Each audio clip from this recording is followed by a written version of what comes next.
शुरू अल्लाह का नाम लेकर जो बड़ा मेहरबान निहायत रहम वाला है।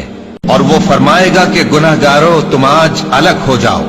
ए आदम की औलाद, क्या मैंने तुमसे कह नहीं दिया था कि शैतान को न पूजना, वो तुम्हारा खुला दुश्मन है, और ये कि मेरी ही इबादत करना यही सीधा रास्ता है। और उसने तुम में से बहुत सी खलकत को गुमराह कर दिया था, तो क्या तुम समझते नहीं थे?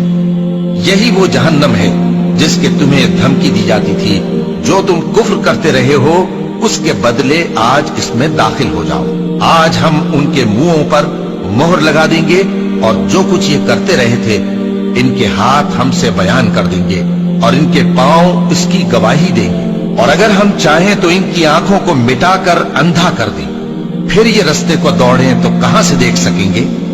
और अगर हम चाहें तो इनकी जगह पर इनकी सूरतें बदल दें, फिर वहां से वो न आगे जा सकें और न पीछे लौट सकें। और जिसको हम बड़ी उम्र देते हैं तो उसे तकलीफ में औंधा देते हैं, यानी उसे बचपन की कमजोरी वाली हालत की तरफ लौटा देते हैं। तो क्या ये समझते नहीं? क्या इंसान ने नहीं देखा कि हमने उसको नुत्फे से पैदा किया, फिर वो तड़ाक पड़ाक झगड़ने लगा और हमारे बारे में मिसालें बयान करने लगा और अपनी पैदाइश को भूल गया।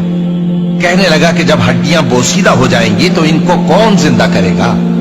कह दो कि इनको वो जिंदा करेगा जिसने इनको पहली बार पैदा किया था, और वो हर तरह की तकलीफ को जानता है।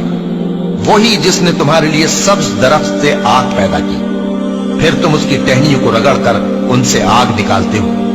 भला जिसने आसमानों और जमीन को पैदा किया, क्या वो इस बात पर कादिर नहीं कि इनको फिर वैसे ही पैदा कर दे? क्यों नहीं? और वो तो सब कुछ पैदा करने वाला कामिल इल्म वाला है।